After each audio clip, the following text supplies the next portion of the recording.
Après avoir salué et félicité le travail fait par le ministère en charge des Affaires sociales, le Premier ministre a dit que la deuxième édition des Journées portes ouvertes sur l'action sociale au Congo est une occasion offerte à l'ensemble des acteurs de se rendre compte du travail mis en œuvre par le gouvernement dans le cadre de la réduction de la pauvreté, des inégalités, de la valorisation du capital humain et de la prise en charge des couches vulnérables.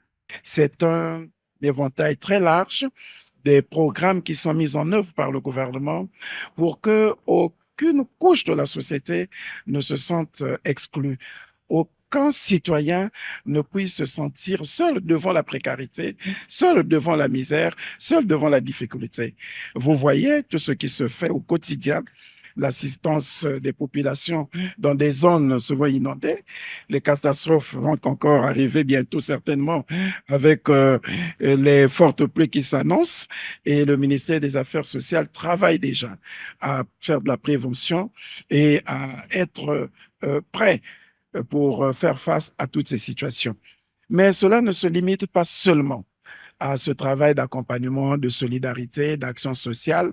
Mais l'accompagnement, oui, s'étend jusqu'à l'autonomisation de ces citoyens, l'autonomisation des jeunes. Pour lui, ces jeunes qui sont soutenus, non seulement on les aide à partir de l'informel au formel, mais il leur est également donné la possibilité de transformer leur activité en un emploi salarié, déclaré et sécurisé. Pour matérialiser cette volonté du président de la République, le gouvernement travaille à la mise en place d'un programme Solidarité Emploi Jeunesse. C'est quoi ce programme Solidarité Emploi Jeunesse pour lequel nous rencontrons les acteurs d'unité économique? Mais je voudrais prendre un exemple concret. Vous voyez, nous avons plein de quincailleries qui appartiennent à toutes les catégories de citoyens, qui appartiennent à toutes les nationalités. Il peut y avoir, par exemple, un manutentionnaire qui est payé par jour. Il gagne peut-être 2 000 ou 3 000 francs par jour. 3 000 francs par jour, au bout de mois, il a 90 000 francs CFA. C'est donc déjà au-dessus du SMIC. Mais ce revenu n'est pas déclaré. Ce revenu n'est pas sécurisé, puisqu'il ne paye pas la cotisation sociale. Nous sommes en train de mettre en place le programme de couverture d'assurance maladie universelle. Ce compatriote qui fait n'importe quelle activité dans cette unité, si cet emploi n'est pas déclaré, s'il n'est pas sécurisé, s'il ne contribue pas à l'assurance maladie, quand il sera malade, il ne peut plus travailler. Comment il trouvera des ressources pour se faire soigner? On demande simplement à tous ceux qui gèrent ces unités de comprendre cette problématique et de formaliser les emplois de ces jeunes.